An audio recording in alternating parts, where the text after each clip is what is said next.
हरे कृष्णा।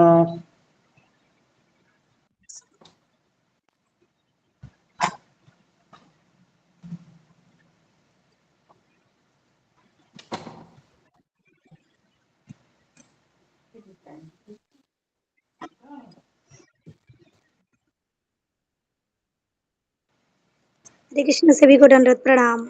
हरे हरे कृष्णा। कृष्णा हरे कृष्णा, सभी को दंडवत प्रणाम। हरे कृष्णा। हरे कृष्णा, हरे सब कृष्ण दंडवत प्रणाम। सभी को हरे दंडवत कृष्णा, प्रणाम। हरे कृष्णा, हरे सभी कृष्ण भक्तों प्रभु के जी। चरणों में दंडवत प्रणाम। हरे हरे कृष्णा। कृष्णा।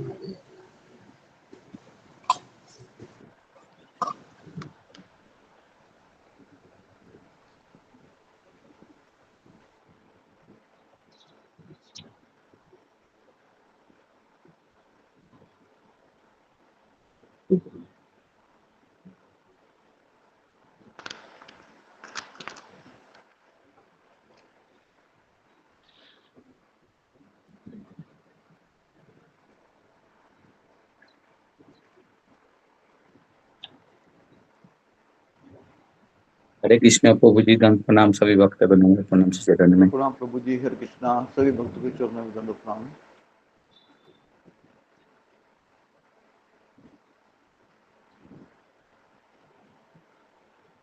हरे कृष्णा, जुमा गुराई माता जी। हरे कृष्णा, हरे कृष्ण प्रभु जी, दंडवत प्रणाम। दंडवत प्रणाम माता जी।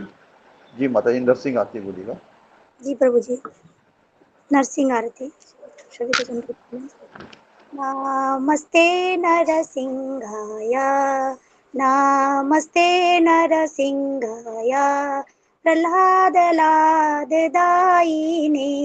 हिरण्यकशिपूर्वक्षग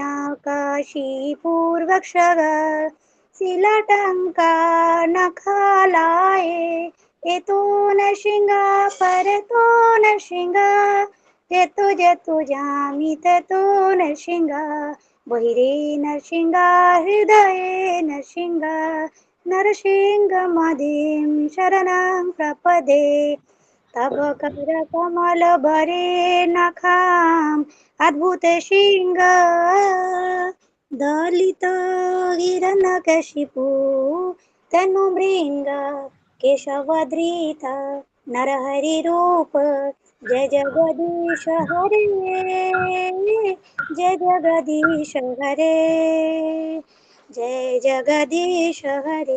जयो नरसिंहदेव, जयो नरसिंहदेव, नरसिंहदेव जयो नरसिंहदेव, जयो प्रहलाद महाराज, जयो प्रहलाद महाराज, प्रहलाद महाराज जयो प्रहलाद महाराज, जय जय प्रभुपाद प्रभुपाद प्रभुपाद, जय जय प्रभुपाद, जय जय गुरुदेव गुरुदेव गुरुदेव, जय जय गुरुदेव।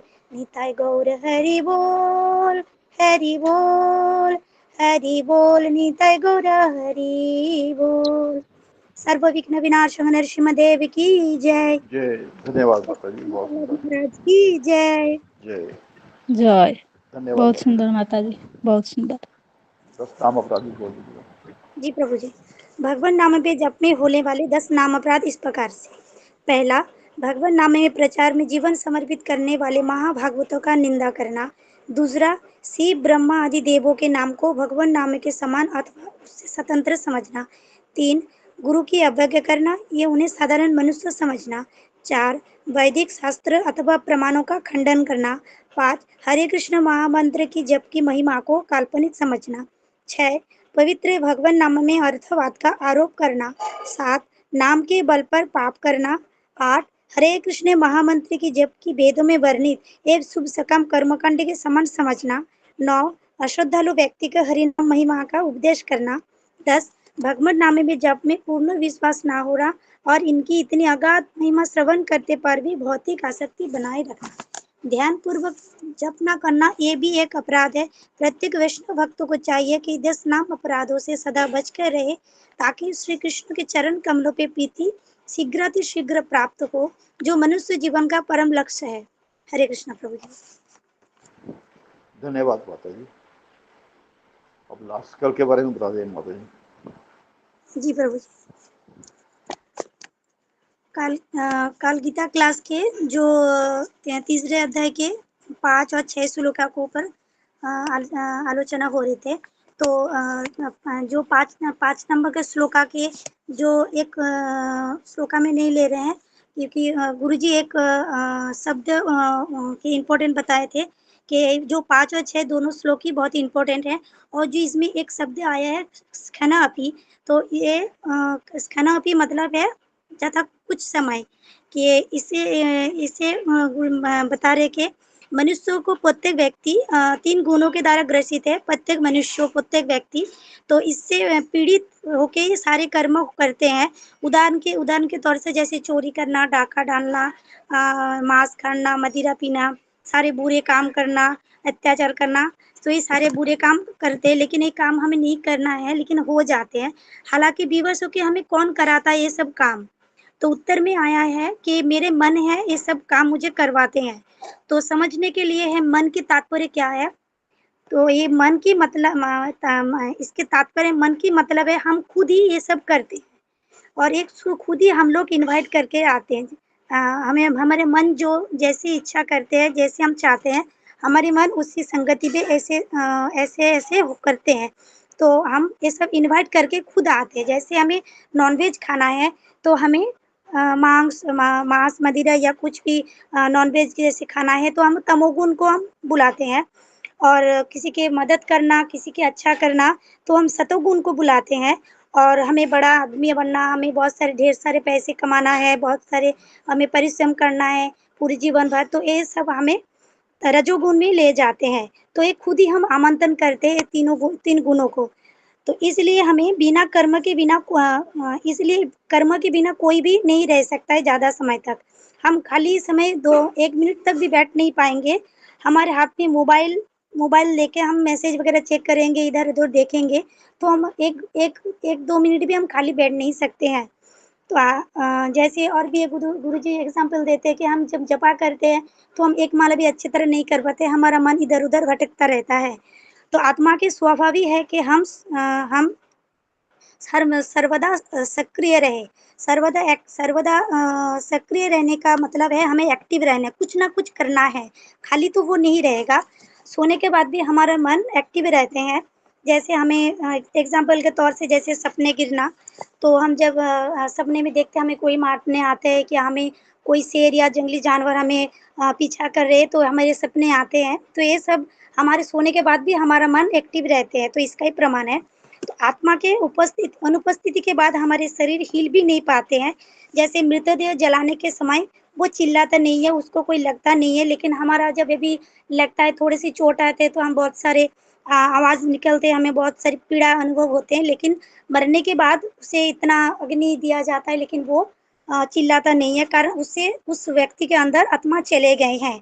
हमें सभी को एक ना एक दिन चले ही जाना है। तो हमारे जीवन के भयानक दिन है कि हमें ना चाहते हुए भी इस संसार से हमें चले जाना है। प्रकृति के बहुत ही क्रूर नियम है कि हमें समय आने पे सब कुछ छोड़ छाड़ के इस दुनिया से हमें चले जाना है। लेकिन ये हमें आगे से पता नहीं होगा कि कब हमें जाना है, कैसे हमें जाना है, लेकिन कुछ पता नहीं है। लेकिन समय आने के हमें सब कुछ छोड़ के चले जाना है। ये शरीर है कि हमारे मृत वाहन की तरह है। आत्मा के बिना इस शरीर का कोई भी मोल नहीं है। इसलिए हमें इस शरीर को कृष्ण भावनावृत्त में लगाना होगा, तभी हम माया से ग्रसित नहीं होंगे। जैसे हमें तो संघर्ष दोनों तरफ ही करना है। अगर हम माया पे रहेंगे फिर भी हमें संघर्ष करना है, कृष्ण भावनामृत भी होगा फिर भी हमें संघर्ष है, दोनों दिशा पे संघर्ष रहते हैं। तो दोनों संघर्ष का मतलब गुरुजी बताए कि किस तरह के संघर्ष करना पड़ता है। तो कृष्ण के बिना दुनिया में जैसे हमें सुबह उठना, माला करना, 4 नियमों का पालन करना या भक्ति में आगे बढ़ना, ये सब हमारे संघर्ष से है। और माया पे गिरना जैसे कि हमें भौतिक चीज़ों के लिए हमें संघर्ष करते रहना पूरे जीवन भर, लेकिन आखिर में हमें कुछ हासिल नहीं होगा है कि माया हमेशा जैसे गाजर दिखाने के एग्जाम्पल गुरुजी दिए थे कि मालिक हमेशा गाजर दिखाते-दिखाते गाधी को काम करवाता रहता है, पूरे दिन परिश्रम करवाते रहता है, लेकिन वो थोड़े से गाजर के लिए पूरे दिन परिश्रम करते रहते हैं, लेकिन इसमें सुख थोड़ा बहुत है, तो वो छोटा-सा सुख को गुरुजी चपल सुख कहते हैं। जैसे एग्जाम्पल के तौर से अगर बताते हैं कि खुजली होना, जब खुजली आते हैं तो हम लोग वो थोड़ा-सा खुजलते हुए हमें बहुत सारे आराम अनुभव होते हैं, लेकिन खुजलते-खुजलते हमें वहाँ से रक्त जब निकलते हैं, ब्लड जब निकलते हैं तो हमें बहुत ही पीड़ा अनुभव होते हैं, वो घाव में परिवर्तित हो जाते हैं। तो इसी प्रकार माया की सुख भी हमें थोड़ा-सा सुख देने की तरफ है, लेकिन आखिर में हमें ये दुःख ही देने वाले हैं। तो माया के संपर्क के आने के बाद हम लोग भौतिक गुण प्राप्त कर लेते हैं। तो माया की डेफिनेशन गुरुजी क्या बताएँ? तो माया की डेफिनेशन यही है कि जो हमें भगवान और भगवान के भक्त से दूर ले जाते हैं, वही माया है। ये कोई व्यक्ति भी हो सकते हैं या कोई चीज़ भी हो सकते हैं। जैसे हमारे कोई परिवार के लोग या कोई ऐसे वस्तु जो हमें कृष्ण से दूर ले जाते हैं, तो वो सारे माया है। प्रभुपाद इसमें एक श्लोका दिए थे कि कहते हैं कि हाला भक्ति को स्वीकार किया है, लेकिन हम अच्छे से ठीक नहीं कर पा रहे हैं, हम भक्ति से पतित हो गए हैं, तो फिर हमें क्या है, तो लेकिन हमें फिर भी कोई हानि या नुकसान नहीं है, उसका कोई नुकसान नहीं होगा, क्यों नहीं होगा? गुरुजी बताते हैं, क्योंकि इसमें बताया गया है कि भक्ति जहाँ पे हम स्टॉप किया है, हम अगर भले ही शरीर को छोड़ देते हैं, अगले जन्म के बाद हमारे भक्ति वैसे स्टार्ट होगा, हमें अच्छे गति मिलेगा या हमें फिर भी थोड़ा बहुत भक्ति किया है उसकी तरह से हमें मनुष्य जन्म मिलेगा, कोई भक्त के परिवार में जन्म होगा। तो इसमें हमें जितनी परसेंट भी भक्ति करें, इसमें हमारा कोई घाटा नहीं है, उल्टा हमें लाभ ही होगा। प्रभु जी यहाँ तक भी मैं लिख पाए हैं और ज़्यादा लिखे नहीं, कुछ भूल बोल दिया तो गलत हो गया तो हमें माफ़ करिएगा, सभी से मैं माफ़ी मांगती हूँ। हरे कृष्ण प्रभु जी। धन्यवाद माता जी, बहुत सुंदर। हरि बोल। हरि बोल माता जी, बहुत सुंदर। हरे कृष्णा, सभी हरि बोल भक्तों के चरणों माता में जी। दंडवत प्रणाम। हरे कृष्ण माता जी, बहुत बढ़िया, हरि बहुत बोल बढ़िया। माता जी, हरि बोल। बहुत दंडवत सुंदर। प्रणाम सभी हरे कृष्ण सभी को बहुत हरे कृष्णा हरे श्री कृष्ण सभी भक्तों के चरणों में दंडवत प्रणाम। हरे कृष्ण।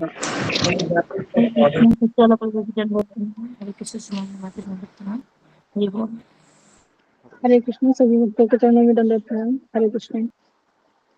दंडवत प्रणाम हरे कृष्ण सभी भक्तों के चरणों में दंडवत प्रणाम। हरे कृष्ण सभी भक्तों के चरणों में दंडवत प्रणाम। दंडवत प्रणाम माता जी। हरे कृष्णा सभी भक्तों के चरणों में दंडवत प्रणाम। इसमें बताया था आगे, इसके आगे बताया था गुरु जी ने, यदि कोई कृष्ण भावनामृत अंगीकार कर लेता है तो वह भले ही शास्त्रानुमोदित कर्म न करे अथवा ठीक से भक्ति न करे और चाहे पतित भी हो जाए तो उसमें उसकी कोई बुराई नहीं है, क्योंकि जैसे माता जी ने बताया कि अगला जन्म वो जैसे भी मिलेगा उसको, तो उसे वहाँ से उसको शुरुआत भक्ति की होगी, या वो अच्छे घर में जन्म लेगा, किसी ब्राह्मण परिवार में जन्म लेगा, वैष्णव परिवार में, या अच्छे अमीर परिवार में जन्म लेगा, ताकि वो भक्ति को अपनी शुरुआत कर सके वहाँ से।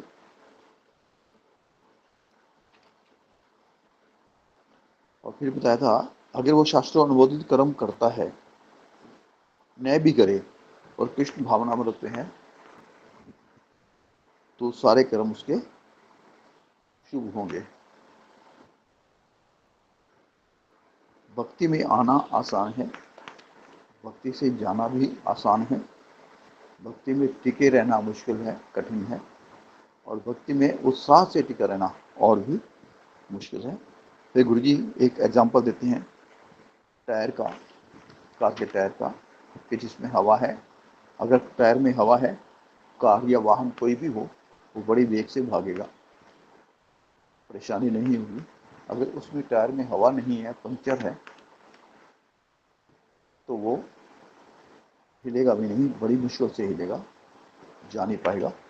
तो इसी तरह हमारे तो हम कृष्ण भावनामृत का दिया एग्जाम्पल, अगर हम कृष्ण भावनामृत में हैं तो हम आराम से भगवत धाम जा सकते हैं।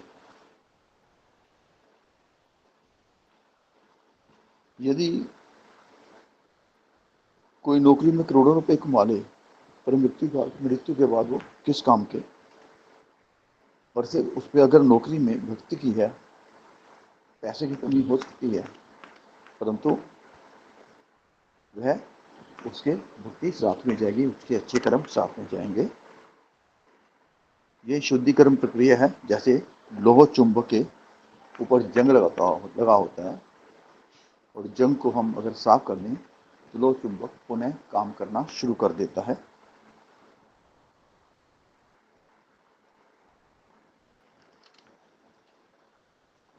तो अगर किसी को राधा स्वामी महाराज से पूछा था किसी ने, तो उन्होंने समुद्र के पानी का एग्जाम्पल दिया था। अगर किसी को कहे कि सारी उम्र बाकी दे के 60 वर्षों तक आप समुद्र का पानी खाली करो, तो नहीं कर पाएगा। तो इसी तरह जब भगवान की इच्छा होती है, तो अगर कृष्ण चाहें तो उसको आज ही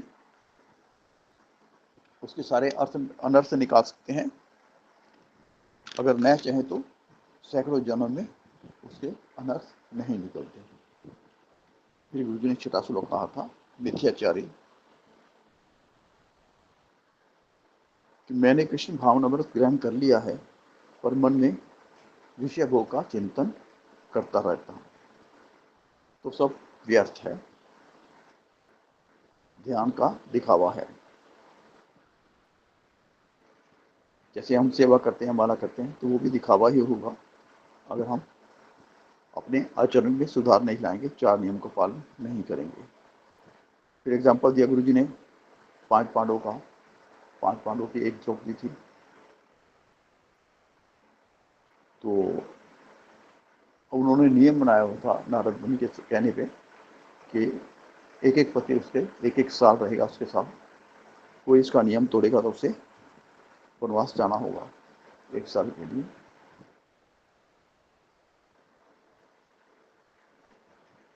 तो इसलिए नियम का पालन करना जरूरी है। भक्ति में टिके रहने के लिए हमें नियम का पालन करना होगा। शास्त्र अनुमोदित नियम है, तो वो हमें पाने होंगे, पालने होंगे, तभी हम भगवत धाम को जा सकते हैं।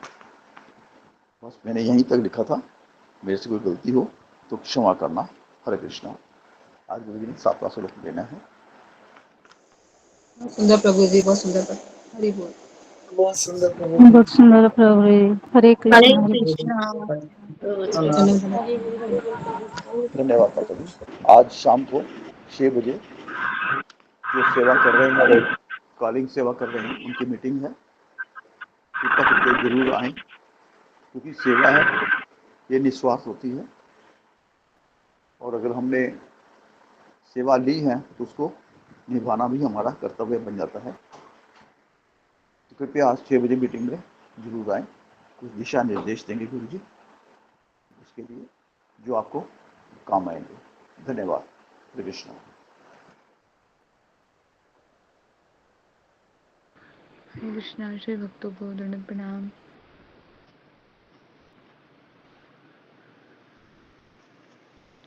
हरे कृष्ण प्रभु जी। प्रभु जी, ये बताइए 4 नियम कौन कौन से हैं, मुझे नहीं पता है, तो बताएंगे। 4 नियम है। एक तो माता जी, आपने एक जुआ नहीं खेलना, शराब नहीं पीनी, मतलब कोई ऐसी चीज नहीं खानी या पीनी जिसमें नशा हो, परिस्थिति संग नहीं करना,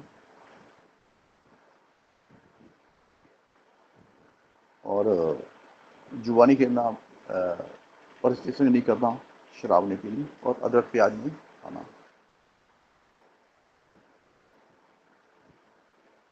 धन्यवाद प्रभु जी। हरे कृष्ण। चलो प्रणाम गुरु जी। हरे कृष्णा। हरे कृष्णा हरे कृष्णा कृष्ण गुरु जी दंड प्रणाम सभी भक्तों का कृष्ण गुरु जी हरे दंडवत कृष्णा प्रणाम सभी कृष्ण गुरु जी प्रणाम चरणों में गुरु जी के दंडवत प्रणाम सभी भक्तों के चरणों में दंडवत प्रणाम सभी हरे कृष्णा गुरु जी दंडवत प्रणाम। हरे कृष्णा।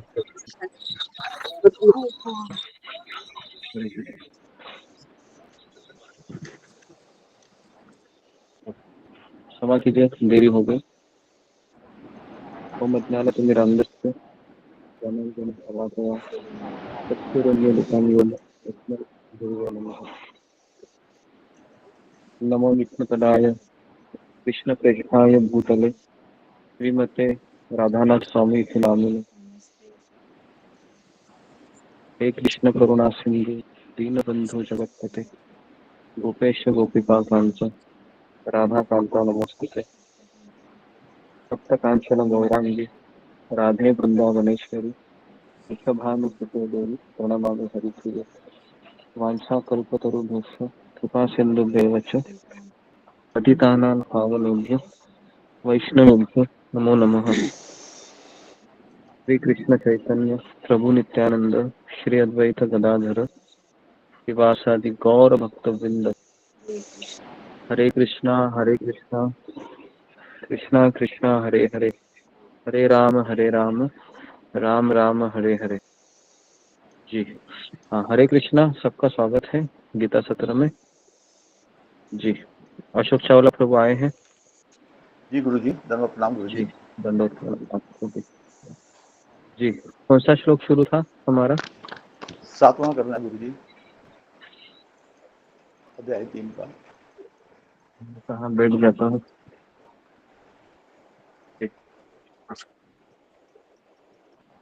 तीसरे अध्याय का 7वां श्लोक।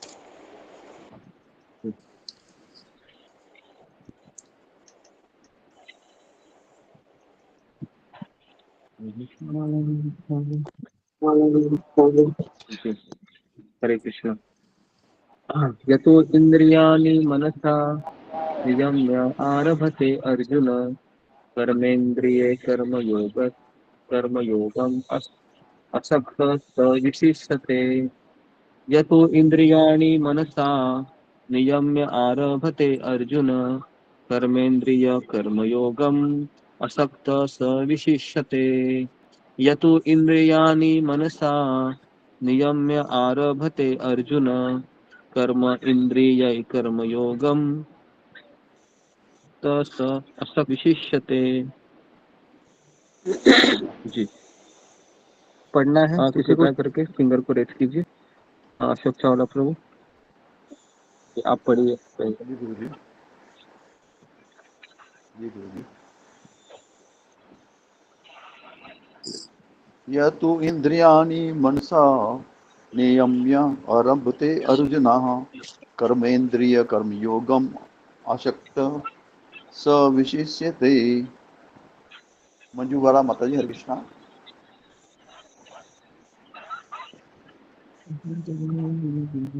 मंजूबाला माता जी। हरे कृष्णा। पूर्वी माता जी। हरे कृष्णा। पूर्वी साधु हाँ माता जी।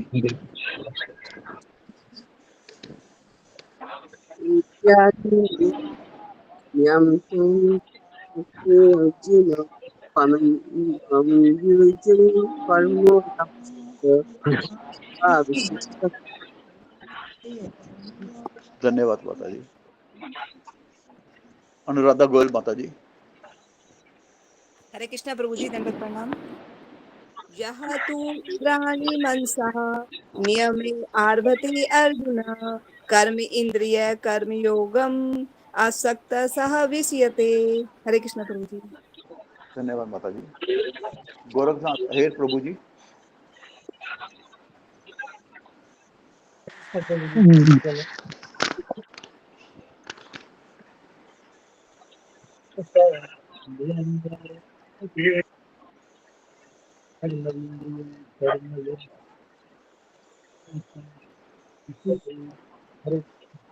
धन्यवाद प्रभु जी। अंतर्यामी प्रभु जी, हरे कृष्णा। हरे कृष्ण प्रभु जी, दंडवत प्रणाम। गुरु जी के चरणों में दंडवत प्रणाम। सभी भक्तों के चरणों में दंडवत प्रणाम। यस्तिन्द्रियाणि मनसा नियमारभते अर्जुन कर्मेन्द्रियः कर्मयोगः मसक्तः स विशिष्यते। हरे कृष्ण। धन्यवाद प्रभु जी। रंजना माता जी, हरे कृष्णा। हरे कृष्णा प्रभु जी, आपके चरणों में सभी को दंडवत प्रणाम। यतीन्द्रियाणि मनसा नियम्य आरभते अर्जुन कर्मेन्द्रिय कर्मयोगम् असक्तः स विशिष्यते। हरे कृष्ण। धन्यवाद माता जी। शुभांगी माता जी, हरे कृष्णा। हरे कृष्णा गुरु जी। हरे कृष्णा सभी भक्तों के चरणों में दंडवत प्रणाम। यह तो इंद्रियाणि मनसा नियम्य आरभते अर्जुन कर्म इंद्रिय कर्मयोगम आसक्तः स विशिष्यते। हरे कृष्ण। धन्यवाद माता जी। सुधा गुप्ता माता जी, हरे कृष्णा। हरे कृष्णा सभी भक्तों को दंडवत प्रणाम। यह तो इंद्रियाणि मनसा नियम आरभते अर्जुन कर्मेन्द्रिय कर्मयोगम असक्तः स विशिष्यते। हरे कृष्णा। धन्यवाद माता जी। नमिता साहा माता जी, हरे कृष्णा। हरे कृष्णा गुरु जी, आपके चरणों में कोटि कोटि प्रणाम। गुरु जी, सब भक्त के चरणों में प्रणाम। जितेन्द्रिय मनसा नियम भरच अर्जुन कर्मेन्द्रिय कर्म जोग शक्त स विशेषते। हरे कृष्णा गुरु जी। धन्यवाद माता जी। सुनीति माता जी, हरे कृष्णा। हरे कृष्ण प्रभु जी, सभी भक्तों के चरणों में दंडवत प्रणाम। जस्मिन्द्रियाणि मनसा नियम्यारभते अर्जुन कर्मेन्द्रिय कर्मयोगमसक्तः स विशिष्यते। हरे कृष्ण प्रभु जी। धन्यवाद माता जी। रीति माता जी, हरे कृष्णा। हरे कृष्ण गुरु जी, दंडवत प्रणाम। हरे कृष्ण सभी भक्तों को दंडवत प्रणाम। या तो इंद्राणी मनसा नियतम आवृते अर्जुन कर्म इंद्राणी कर्म योगम आसक्त स विषयते। धन्यवाद माता जी। सांपा माता जी, हरे कृष्णा। सांपा चक्रवर्ती। हरे कृष्ण प्रभु जी। जैसी हरे कृष्णा माता इंद्रियाणि जी। मनुषा नियमारभतेह अर्जुन कर्मेन्द्रिय कर्मयोगमशक स विशिष्यते। धन्यवाद हरे माता जी। धन्यवाद। मोहित प्रभु जी, हरे कृष्णा। हमसे प्रणाम। यह तो इंद्रियाणि मनसा नियमय आरभते अर्जुन कर्मेन्द्रिय कर्मयोगम आसक्ता विशिष्यते या सा विशिष्यते। हरे कृष्ण प्रभु जी। धन्यवाद प्रभु जी। सुनील झा माता जी, हरे कृष्णा। हरे कृष्णा गुरु जी, दंडवत प्रणाम। सभी भक्तों को दंडवत प्रणाम। यस्ति इंद्रियाणि मनसा नियम्यारभते अर्जुन कर्म इंद्रिय कर्म योगमसक्तः स विशिष्यते। हरे कृष्णा गुरु जी, दंडवत प्रणाम। धन्यवाद माता जी। राज्य लक्ष्मी माता जी, हरे कृष्णा। हरे कृष्णा प्रभु जी, दंडवत प्रणाम प्रभु जी। दंडवत प्रणाम माता जी। कर्मेन्द्रियाणि संयम्य या आसते मनसा स्मरन् इंद्रियार्थानि मूढात्मा मिथ्याचारः स उच्यते। हरे कृष्णा। माता जी 7वां श्लोक पढ़ना है। आपने 6वां पढ़ा हुआ है, छठा पढ़ा है, 7वां पढ़ना है। सॉरी। हरे यस्त्विन्द्रियाणि मनसा नियम्यारभते अर्जुन कर्मेन्द्रियाणि कर्मयोगस्म योग योगः योगा असत असत अस आसक्त स विशिष्यते। जी माता जी। धन्यवाद माता जी। जी गुरु जी, हरे कृष्णा। जी हरे कृष्णा, सबको प्रणाम मेरा। जी। श्लोक क्रमांक 7 अध्याय 3। हाँ जी। दूसरी ओर यदि कोई निष्ठावान व्यक्ति अपने मन के द्वारा कर्मेंद्रियों को वश में करने का प्रयास करता है और बिना किसी आसक्ति के कर्मयोग प्रारंभ करता है, वह अति उत्कृष्ट है। जी। तो यहाँ पर भगवान कृष्ण है वह ये बताना चाह रहे हैं कि उत्कृष्ट भक्त कौन है। नंबर 1, वह निष्ठावान होना चाहिए। इसका तात्पर्य क्या है? निष्ठावान का अर्थ है कि उसको 100% भरोसा होना चाहिए कि कृष्ण ही भगवान है। उसको निष्ठावान कहते हैं। और अपने मन के द्वारा कर्मेंद्रियों को वश करता है। कर्मेंद्रिय मतलब कर्मेंद्रिय ये हाथ पैर है ना, जो सेवा करने के लिए जिनका हम प्रयोग करते हैं, या हम कोई कार्य करने के लिए जिन इंद्रियों का प्रयोग करते हैं, उसको हम कर्मेंद्रिय कहते हैं। तो अपने मन के द्वारा उसको वश करता है। जैसे हाथ कहेगा मोबाइल चला लो, तो मन क्या बोलेगा? नहीं।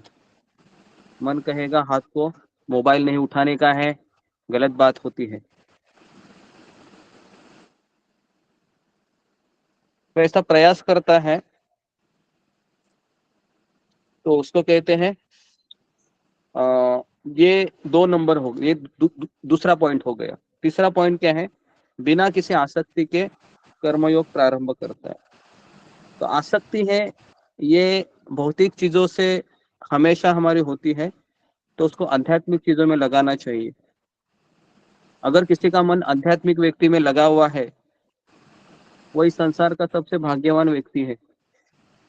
क्योंकि अगर मेरा मन आध्यात्मिक चीजों में नहीं लगा है, तो जाहिर है कि ये मन मेरा भौतिक व्यक्ति में लगेगा, क्योंकि हमारे पास कोई दूसरा ऑप्शन नहीं है। अगर आप कहेंगे कि मैं आसक्त नहीं होऊंगा, तो ये गलत बात है। आपको आसक्त होना है। किससे? चाहे भौतिक चीजों से हो जाए या आध्यात्मिक चीजों से, आसक्त हमको होना है। या आपको डिसाइड करना है किससे आसक्त होना है। ठीक है। तो भगवान कृष्ण के जो भक्त होते हैं वह वैरागी होते हैं, लेकिन वो एक व्यक्ति से आसक्त होते हैं, वो है भगवान श्री कृष्ण और आध्यात्मिक गुरु। ये 2 व्यक्ति संसार में ऐसे हैं जिनसे हमें आसक्ति लगानी चाहिए, ताकि हम भौतिक रिश्ते नाते हैं वह कम हो जाए। तो भगवान कहते हैं वो अति उत्कृष्ट है। जी। यहाँ पर किसी को डाउट है? कितने लोगों को यहाँ तक समझ में आया? फिर मैं आगे तात्पर्य में जाता हूँ।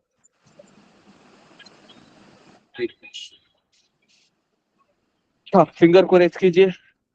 निष्ठावान व्यक्ति, फिर प्रयास करना, तीसरा है आसक्ति। ये 3 चीजें हैं।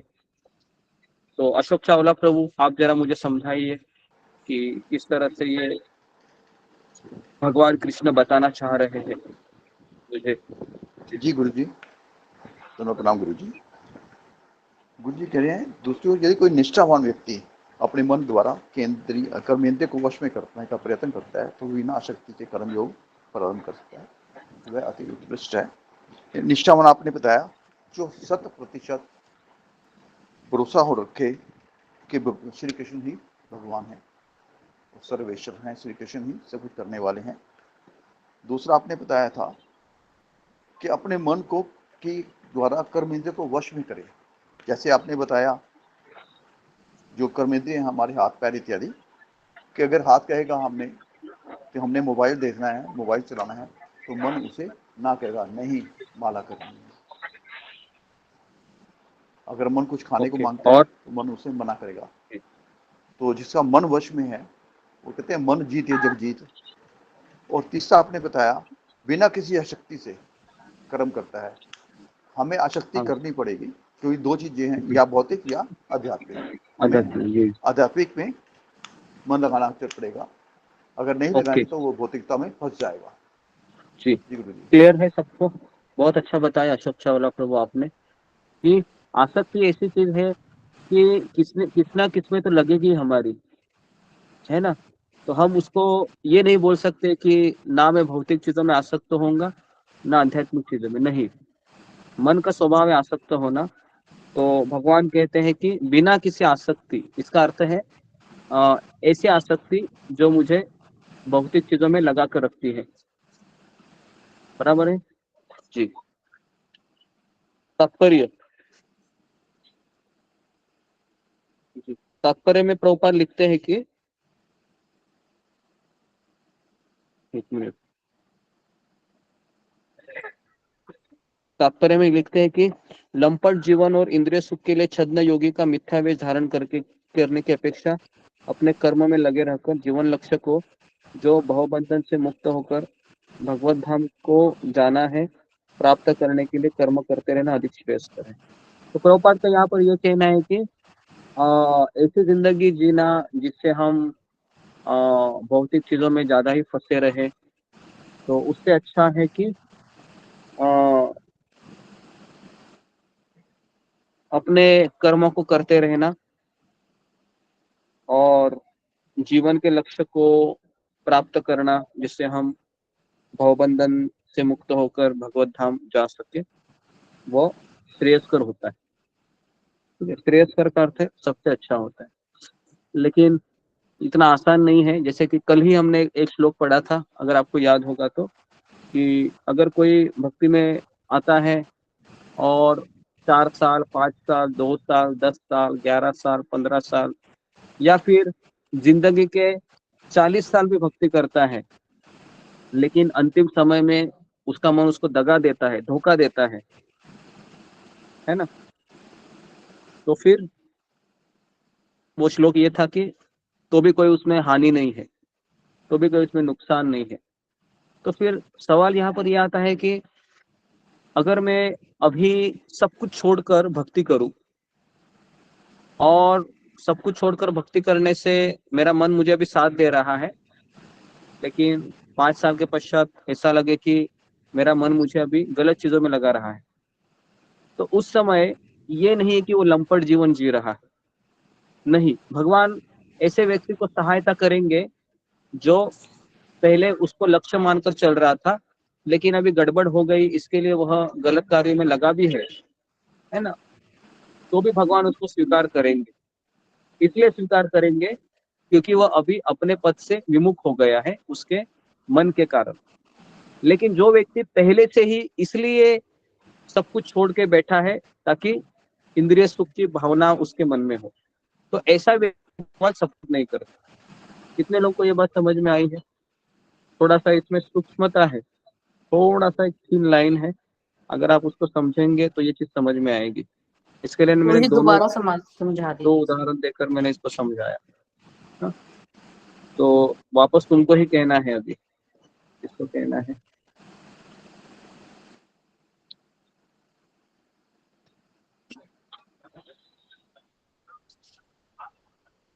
जी, तो मैं वापस बता रहा हूँ। ओके, तो अभी मैं इसको और अच्छे से बताने के लिए 2 भक्तों का उदाहरण दे रहा हूँ। ध्यान पूर्वक सुनिए ताकि ये चीज क्लियर हो जाए, क्योंकि ये बहुत सूक्ष्म है। समझने के लिए पहले मुझे अपने भीतर झांकना होगा। ठीक है, अभी 2 लोग हैं, एक है रमेश और दूसरा है सुरेश।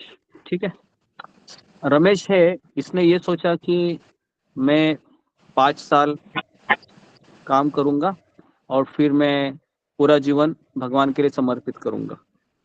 ठीक है, और फिर मैं भगवान को समर्पित करने के पश्चात अगर वो फिर 8 साल 10 साल, है ना, भगवान की सेवा में लग भी जाता है, रमेश की बात कर रहा हूं मैं, और फिर 10 साल के पश्चात उसका मन उसको धोखा देता है और फिर वह नियमों का पालन नहीं कर पाता है, उसकी मालाएं कम हो जाती है, फिर वह भक्तों के संग से बाहर चला जाता है और फिर वह इस्कॉन को छोड़ देता है ना, और फिर वह ऐसी जिंदगी जी रहा है जैसे वो पाप पूर्ण हो। ये हो गया रमेश का उदाहरण हो गया, ठीक है। अभी दूसरा इंसिडेंस है सुरेश का। अभी सुरेश ने क्या किया, सुरेश ने सोचा कि ये इस्कॉन वाले बहुत अच्छा है, सब कुछ मिल रहा है यहाँ पर, तो क्यों ना मैं सब कुछ छोड़ता हूँ और फिर मैं जितने भी भक्त आते हैं, है ना, उनको मैं गुमराह करके कुछ तो पैसे कमाने की कोशिश करता हूँ, है ना। तो इससे तो और भी अच्छा होगा, लोगों का मैं फेथ प्राप्त कर लेता हूँ, भरोसा प्राप्त कर लेता हूँ, और फिर इस तरीके से फिर मैं पाप पूर्ण जिंदगी भी जी लूंगा। तो अभी यहाँ पर मैंने आपको दो लोगों की कहानी बताई, मिस्टर रमेश और मिस्टर सुरेश। तो दोनों भी अल्टीमेटली एक पाप करने में लैंड अप हो जाते हैं। अभी मुझे बताइए कि दोनों में भगवान किसको सपोर्ट करेंगे और क्यों? जी, फिंगर को रेज कीजिए। अगर आपको ये समझ, ये बहुत थीन लाइन है, आप सोचोगे दोनों भी नहीं, दोनों में फर्क है ना। जी, ओके, रेखा पायल। हरे कृष्णा गुरु जी, दंडवत प्रणाम से भक्तों को दंडवत प्रणाम। गुरु जी, भगवान रमेश को सपोर्ट करेंगे क्योंकि वो व्यक्ति ऐसा था कि वो शुरू में भक्ति में लगा था और कुछ समय बाद भक्ति से हट गया, तो क्योंकि उसके मन ने उसको दगा दे दिया। लेकिन उसका पहले लक्ष्य तो भक्ति था, लेकिन मन के वश में आकर उसने भक्ति से हट गया, तो इसलिए भगवान उसे सपोर्ट करेंगे। हरे कृष्णा गुरु जी, दंडवत प्रणाम। ओके, और भगवान सुरेश को क्यों नहीं सपोर्ट करेंगे? रीति दबास।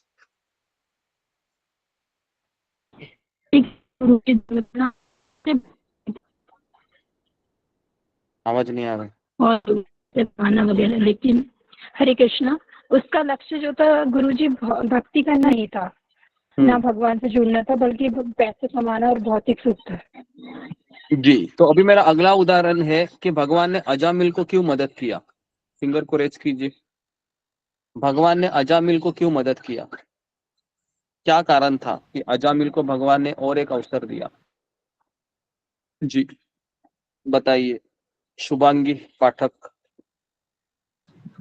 हरे कृष्णा गुरु जी। उसके बेटे का नाम नारायण था, और वो जब भी मतलब अपने बेटे को पुकारता था तो नारायण इधर आ, ऐसा कर वैसा कर बोलता था। मतलब वो नारायण नारायण नाम बार बार उसके मुख में आता था, मतलब न चाहते हुए भी वो भगवान का नाम को लेता था, और मरते समय भी वो अपने बेटे को पुकारता, लेकिन भगवान जी को लगता है कि उसने वो बेटे बात को सही है पुकारा है। आपकी। मेरा यहाँ पर सवाल अलग है। मेरा ये कहना है कि भगवान ने उसको दूसरा अवसर क्यों दिया? नारायण नाम तो उसने बाद में लिया, लेकिन अवसर क्यों दिया भगवान ने उसको? नारायण नाम क्योंकि लेना वो ये पहले था। भक्ति मार्ग में था। हाँ, पहले वो ये इसका भक्ति मार्ग में था, हाँ हाँ हाँ हाँ हाँ, और ठीक। उसकी पत्नी की अभी वजह से वो मतलब किसी गलत संग के कारण वह भक्ति भक्ति को छोड़ दिया। भक्ति से अलग हो गया था। हाँ हाँ, तो अभी मेरा ये सवाल है कि अभी हम देखो, हम सब लोग यहाँ पर आए हैं, लेकिन जी। हमें अपने आप के ऊपर झांक कर देखना है कि मैं क्यों यहाँ पर आया हूँ। तो अगर मैं यहाँ पर भक्ति करने के लिए आया भी हूँ, और अगर कुछ समय के पश्चात मेरा मन मुझे दगा देता है, धोखा देता है ना, और फिर अगर मैं भक्ति से दूर चली जाती हूँ या चला जाता हूँ, और देखो एक चीज मैं आपको बता रहा हूँ, जो कोई व्यक्ति भक्ति से दूर जाएगा वो ये चार चीजें करेगा। वो मांसाहार भी करेगा, मांसाहार नहीं करता है भक्त, इतना नहीं देखा है मैं, लेकिन चाय कॉफी शुरू हो जाता है उसका, और प्याज लहसुन भी खाना शुरू हो जाता है। बाहर का पानी पूरी है, फिर वह पिज्जा है, पास्ता है, और फिर बाहर के आइटम वो धूम धड़क से खा जाता है, उसमें उसको कोई ग्लानि भी नहीं आती है। और फिर रिसोर्ट में जाना, पार्टियां मनाना, शादी में नाचना, ये सब चीजें कॉमन हो जाती है फिर उसके लिए, ठीक है। लेकिन भगवान उसको याद इसलिए रखते हैं क्योंकि इसने सब कुछ क्यों छोड़ा था? क्यों छोड़ा था सब कुछ? मुझे क्योंकि वो प्राप्त पहले करने भक्ति के लिए। मार्ग में था।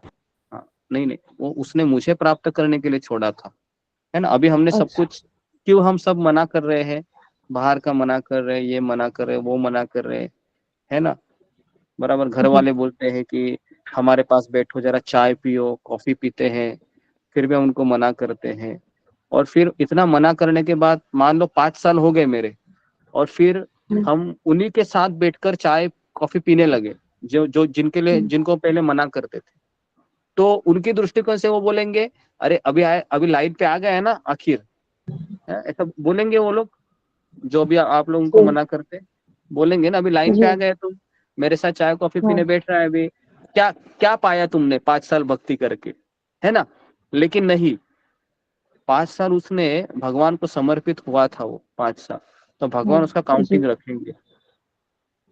आई बात समझ में।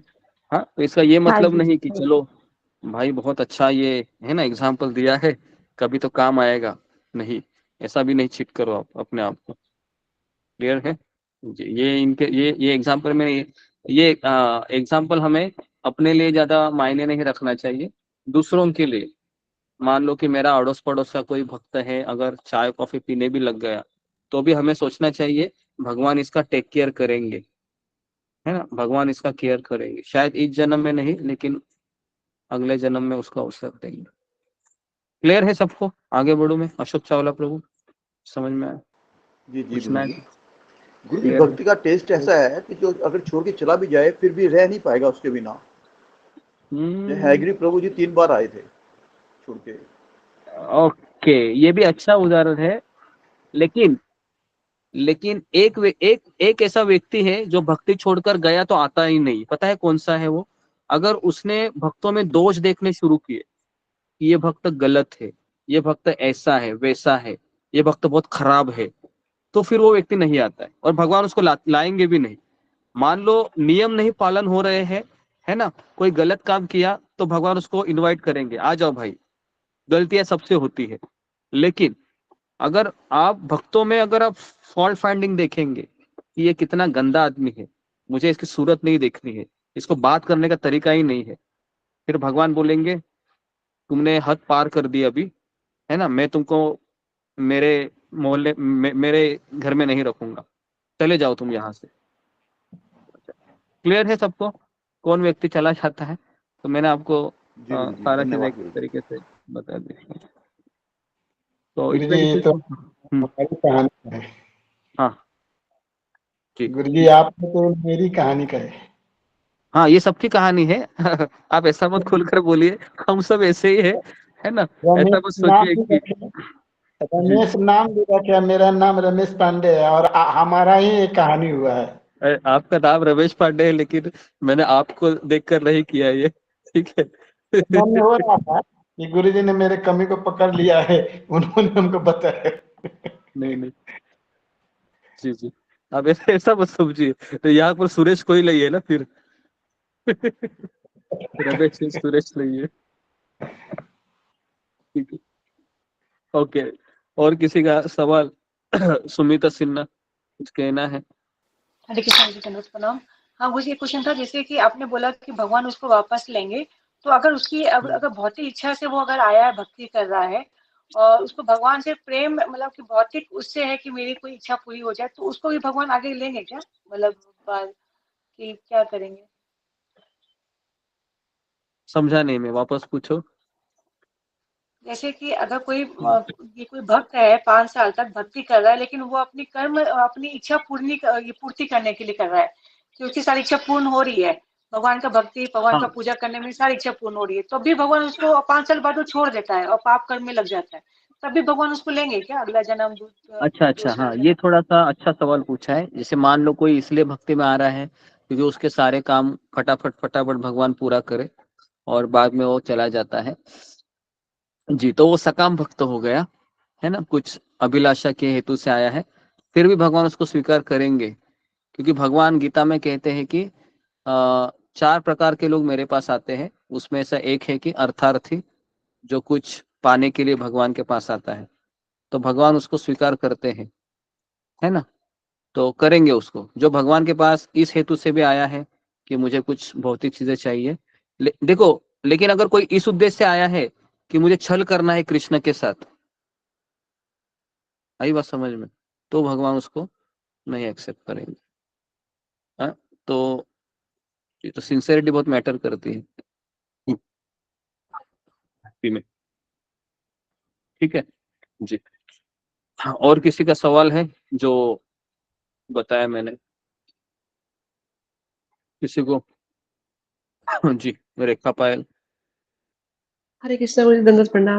गुरु जी, मेरा सवाल ये है कि जैसे मतलब कोई भक्त है और उसमें कुछ कमी है, दोष है, और हम उसको मतलब कह रहे हैं या देख रहे हैं, तो मतलब हमें अच्छा भी नहीं लग रहा है, हमने कह भी दिया, तो क्या वहां पे हमारी भक्ति डाउन हो जाएगी?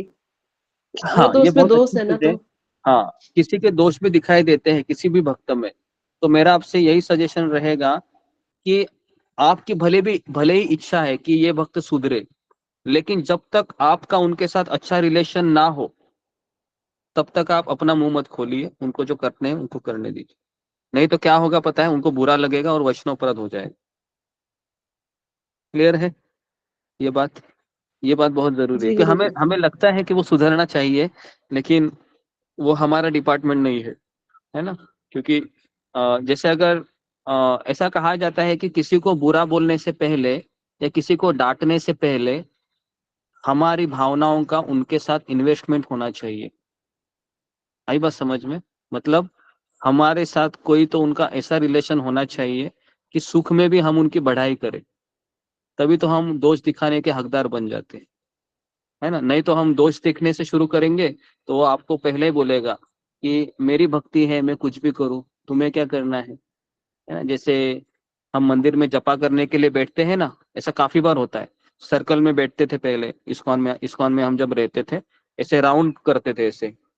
हाँ तो राउंड पे जपा करने के लिए बैठते थे सभी लोग, 7 8 10 लोग ऐसे पूरा ऐसा गोल सर्कल बनाते थे। और अगर कोई भक्त है अगर ऐसे सो जाता है जपा करते समय, तो बगल वाला उसको उठाता था ऐसे, ऐसे ही है ना। तो अगर किसी के साथ अच्छा रिलेशन नहीं है ना, तो ऐसा उठाया ना, तो ऐसा घूर के देखता था वो ऐसे, क्यों मुझे उठाया करके, है ना। आई बस समझ में क्या बताना चाह रहा हूँ मैं। तो, तो ये मैंने स्वयं देखा है काफी बार, है ना। मंदिर में हम जपा करते थे, तो कोई व्यक्ति सो गया ना, और अगर मैंने उसको इशारा किया अरे उसको उठाओ, तो ऐसे आंखों से इशारा करता था, सोने दो भाई, उठेगा तो फिर मुझे बोलेगा। तो, तो, तो ऐसा भी होता है कहने। तो इसके लिए हम किसी को बोलते ना, सोते हुए शेर को जगाना नहीं चाहिए। तो वैसा हो गया वो, है ना। सो रहा है भक्त, सोने दो उसको। जी। तो इसके लिए अच्छा रिलेशन होना बहुत जरूरी है किसी को पिन पॉइंट करने से पहले। जी। और अशोक चावला प्रभु। जी गुरु जी यहाँ पे लिखा हुआ है, अपने कर्म में लगे रहकर जीवन लक्ष्य को जो भव बंधन से मुक्त होकर भगवत धाम जाना है प्राप्त करना चाहिए। अपने कर्म में लगे रहकर मतलब जैसे हम अपने कर्म कर रहे हैं, गृहस्थ जीवन में हैं हम, तो अपने हाँ कर्म कर रहे हैं अपने, साथ में, और शुद्धता से लगे हुए हैं, हाँ हाँ और साथ में अपने कर्म में भक्ति में भी लेकिन हैं। अपने कर्म में लगे रहने का अर्थ है कि कर्म योग को फॉलो करना। मतलब जैसे अभी आप अपने बच्चे की परवरिश कर रहे हैं मान लो, है ना, तो आपका वो दायित्व है। लेकिन आप बच्चे की ट्यूशन की फी भर रहे हैं और उससे अपेक्षा कर रहे हैं कि इसने मार्क्स लाने ही चाहिए, डॉक्टर बनना ही चाहिए, इंजीनियर बनना ही चाहिए, तो फिर वो कर्मयोग नहीं हो सकता। कर्मयोग का अर्थ क्या है, आपका कर्तव्य आप कीजिए, जो उसको करना है वो उसका प्रॉब्लम है। आई बात समझ में आपको? पर हाँ उसको तो गाइड तो करना पड़ेगा ना गुरु जी, हाँ, अगर वो गलत गाइड कर, रास्ते जा रहा है। जी जी गाइड करना आपके हाथ में, लेकिन अगर आपका सुनता ही नहीं है तो फिर आप क्या करोगे उसको? हाँ ठीक है गुरु जी।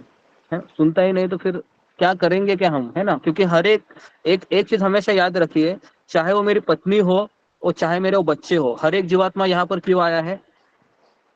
क्यों आया है? मजा करने के लिए आया है। मजा करने ये के लिए। क्लियर है ना सबको? तो अभी मुझे बताओ, मैं कृष्ण को छोड़कर यहाँ आया हूँ, तो क्या मैं मेरे माता पिता को सुनूंगा क्या? क्या लगता है आपको? सही बात है गुरु जी। ये जरा लॉजिक आप अपनाइए, है ना। मैं कृष्ण को छोड़कर यहाँ मजा करने के लिए आया हूँ, तो मेरे माता पिता को मैं सुनूंगा क्या? जी जी सवाल ही नहीं होता बिल्कुल ठीक है है। ना। तो इसके लिए बहुत कठिन है कोई किसी की सुनता है ना। जी। और जी रीति दबास।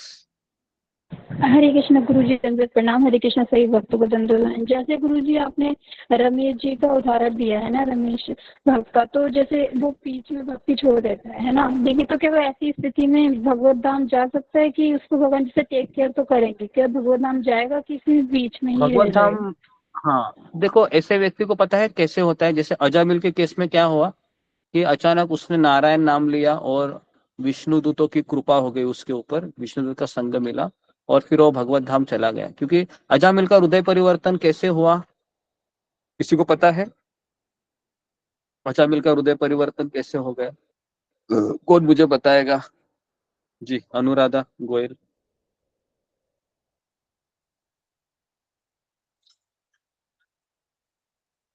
या फिर मीना कुमारी। हरे कृष्णा गुरुदेव धन्यवाद प्रणाम। हरे कृष्णा सही उत्तर धन्यवाद गुरुदेव। उन्होंने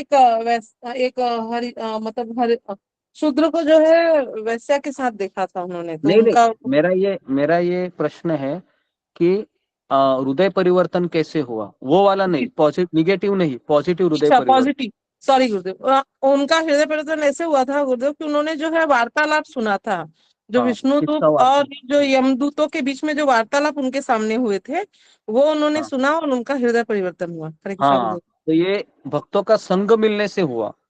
तो वही चीज है कि अगर मैं अभी गंदी गंदी चीजें मान लो कर भी रहा हूँ भक्ति में आने के बाद, अभी मुझे, और मैं दावे के साथ कह रहा हूँ, ये किसी ना किसी भक्त के साथ हमारे ग्रुप में भी हो रहा होगा। पहले बहुत अच्छा से माला कर रहा था, लेकिन अभी वो सुबह नहीं उठ रहा है, माला नहीं कर रहा है, लेकिन उसको गीता क्लास सुनना अच्छा लग रहा है ना, इसके लिए वो आ रहा है, और उसको पता है भी मेरे से नहीं हो रहा है, लेकिन फिर भी वो, उसको पता चल रहा है कि हाँ मैं गलत हूँ, मैं गलत हूँ, गलत हूँ। तो इसके लिए क्या हो रहा है कि अगर मैं गलत भी हूँ लेकिन मैं भक्तों के संग में हूँ, एटलीस्ट मुझे अनुभव रहेगा, एहसास होगा कि मैं गलत कर रहा हूँ। लेकिन मान लो मैंने भक्तों का संग छोड़ दिया और मैं अभी गलत करने लगा हूँ, तो मुझे हमेशा यही कन्विक्शन रहेगा कि ये गलत नहीं, सही है। आई बात समझ में मुझे क्या बताना है आपको, कि भक्तों के संगति से छोड़कर गया तो गलत को भी हम सही बोलेंगे। एटलीस्ट हम यहाँ पर है तो ये पता चल रहा है कि मैं गलत कर रहा हूँ, तो मुझे गलत नहीं करना चाहिए। तो बहुत माइन्यूट है ये, बहुत छोटे से सटल चीजें है ये, जो भक्तों के संगति की हमको क्या बोल सकते हैं कि हमें एक फायदा करा देती है। जी, ओके। अंतर्यामी प्रभु, हरे कृष्ण। हरे कृष्ण गुरु जी, दंडवत प्रणाम। सभी भक्तों की चरणों में दंडवत प्रणाम। गुरु जी, भक्ति भी एक नशा जैसा होता है। भक्ति का नशा जिसको चढ़ जाता है वो इतनी आसानी से भक्ति मार्ग को छोड़ नहीं पाता। वो छोटी जी मोटी कोई स्वाभिमान या अभिमान के चलते या दूसरे भक्तों की संगत की चलते या खुद अपनी गलती की चलते बेशक धमकी तो दे देता है कि मैं भक्ति से मैं नहीं करूँगा, ऐसा मुझे कोई फायदा नहीं हो रहा है, क्या मतलब है। लेकिन असलियत में उसका मन तो भगवान के प्रति झुकता था और झुका हुआ रहेगा। मैं ये दिखाऊं गुरुजी कि ऐसे बहुत ही भक्त जो निकल चुके हैं, अगर किसी जगह गलत काम हो रहा है तो वो संभल नहीं पाते, वो रिएक्ट कर जाते हैं, और यही ही उनके दिल में भगवान के प्रति आसक्ति है और उनको गलत काम करने नहीं देता। बेशक वो भक्ति मार्ग से हट गए हैं, लेकिन दूसरे की जहाँ वो गलत हो रहे देखते हैं वहाँ पक्का टोकते हैं गुरुजी। हरे कृष्ण गुरुजी, धन्यवाद प्रणाम। धन्यवाद आपका अनुभव के लिए। हरे कृष्ण। ओके जी, तो मैं आगे बढ़ू। अशोक चावला प्रभु, जी जी गुरु जी। क्लियर है? यहाँ तक सबको क्लियर है? ठीक है, फिर मैं आगे बढ़ता हूँ। हाँ, अगर इसमें भी, क्योंकि ये बहुत माइन्यूट चीजें मैंने बताई, छोटी छोटी, जो हमको समझ में नहीं आती है ना। जी, तो जी, तो संपूर्ण वर्णाश्रम का उद्देश्य इसी जीवन लक्ष्य की प्राप्ति है। एक गृहस्थ भी कृष्ण भावनामृत में नियमित सेवा करने के इस लक्ष्य तक पहुंच सकता है। हाँ, तो आत्म साक्षात्कार के लिए मनुष्य शास्त्र अनुमोदित संयमित जीवन बिता सकता है और अनासक्त भाव से अपना कार्य कर सकता है। लेकिन अनासक्त भाव से वही व्यक्ति कार्य कर सकता है ना जिसका जीवन शुद्ध है या उसका लाइफस्टाइल बहुत सात्विक है। नहीं तो ये सारी चीजें एक क्या बोल सकते हैं उसको, एक है ना, चांद पर जाकर या फिर आकाश में जाकर तारे तोड़ने की जैसे हो जाएगी, मतलब असंभव लगेगा, कहने का ये अर्थ है ना। क्योंकि अगर मेरा जीवन शुद्ध नहीं है और मैं अनासक्त भाव से कर्म कर ही नहीं सकता हूँ, है ना। आज भी आप देखोगे कि अगर आपका बेटा या आपका पति पत्नी अगर बात नहीं सुनता है ना, तो कितने लोगों को गुस्सा आता है आज भी फिंगर को रेज कीजिए। बात नहीं सुनता है, गुस्सा आता है आज भी, अभी भी। आप लोग गीता क्लास सुन रहे हैं, आता है ना? जी, आता है, गुस्सा आता है, आता आता है। है। हाँ, तो इसका अर्थ है कि हम अनासक्त भाव से कर रहे हैं अभी भी कर्म, गीता क्लास इतना सुनने के बाद भी। तो इसका जो है उत्तर आपको पता है, तो नहीं कर रहे हैं फिलहाल भी, है ना? क्योंकि अगर अगर हमको गुस्सा नहीं आता, इसका अर्थ क्या है? मैं अनासक्त भाव से कर्म कर रहा। क्लियर है? गुस्सा आ रहा है मतलब मेरे कुछ तो अपेक्षा है उस व्यक्ति से, है ना? क्योंकि कभी कभी माता पिता बच्चे को ये बोल के परेशान करते हैं, तुम्हारा मैंने इतना फी भरा है, ट्यूशन फी भरा है, एग्जाम फी भरा है, तुम्हारे स्कूल का यूनिफॉर्म का फी भरना पड़ता है ना? मैं ट्रेन के धक्के खा खा कर तुम्हारे लिए पैसे जमा कर रहा हूँ, शर्म नहीं आती तुमको? सुना है आपने? कभी कभी माता पिता ये डायलॉग बहुत ठोसते रहते हैं, है ना? तो इसका अर्थ है कि अनासक्त भाव नहीं है। तो इसका ये मतलब भी नहीं गलत कर रहा है तो टोकना चाहिए, लेकिन मैक्सिमम 1-2 बार टोकिए। और मैं बताऊं, आजकल के बच्चे हैं ना, किसी की बात नहीं मानते हैं, टोक कर कुछ फायदा नहीं है। तो ओके, तो इस तरीके से और गृहस्थ भी कर सकते हैं। अगर हमारे सारे आचार्य आप देखोगे ना, रूप गोस्वामी, सनातन गोस्वामी से लेकर मैक्सिमम हमारे आचार्य गृहस्थ है, शादी किए हैं, है ना? जैसे हमारे प्रभुपाद जी है, क्या है, ब्रह्मचारी है क्या गृहस्थ थे पहले? तो शादी किए थे, है ना? उनके बच्चे थे, संसार था, जॉब करते थे, फार्मेसी था पूरा, है ना उनका इंडस्ट्री। तो प्रभुपाद का कहना है कि जीविका के लिए ध्यान धरने वाले प्रबंधक ध्यानी की अपेक्षा सड़क पर झाड़ू लगाने वाला निष्ठावान व्यक्ति कहीं अच्छा है, क्योंकि वो प्रामाणिक है। भक्ति में प्रामाणिकता का बहुत जरूरी है कि मैं कर रहा हूँ कृष्ण के लिए कर रहा हूँ, है ना? और मैं दूसरे भक्तों को इसलिए कुछ कह रहा हूँ ताकि मैं कृष्ण की सहायता करूँ। जो जीवात्माएं भगवान को भगवत धाम जाना चाहते हैं, तो उनके लिए मैं सहायता करूँ, उनकी सेवा करूँ। तो इस भावना से वो कर रहा है, तो भगवान उसको करेंगे, मदद करते हैं, है ना? जी, इस तरीके से। ठीक है, तो ये हो गया 7वां श्लोक। जी, यहाँ पर किसी कुछ प्रश्न है? प्रश्न तो हमने ले लिए हैं, लेकिन फिर भी मैं कुछ प्रश्न है? नहीं। गुरुजी, जब बच्चे और पत्नी नहीं सुनते हैं तो क्या करना चाहिए? बच्चे और पत्नी नहीं सुनते तो क्या करना चाहिए? अशोक चावला प्रभु, आप बताइए। बच्चे और पत्नी नहीं सुनते, क्या करना चाहिए? अगर तो नहीं कितने सुनते हैं, आपको पता है हाँ। अभी अगर आपको पता है वो सुनेंगे नहीं जो मर्जी, फिर 1-2 बार क्या क्या चुप हो जाओ। भाई सुनना तो है नहीं उन्होंने, घड़े पे पानी डालने के बराबर है। अगर उल्टे घड़े पे पानी डालोगे, घड़ा उल्टा है, पानी डालोगे, वो ठहरेगा थोड़ी। हाँ। फिर आप चुप हो जाओ, सहन करो।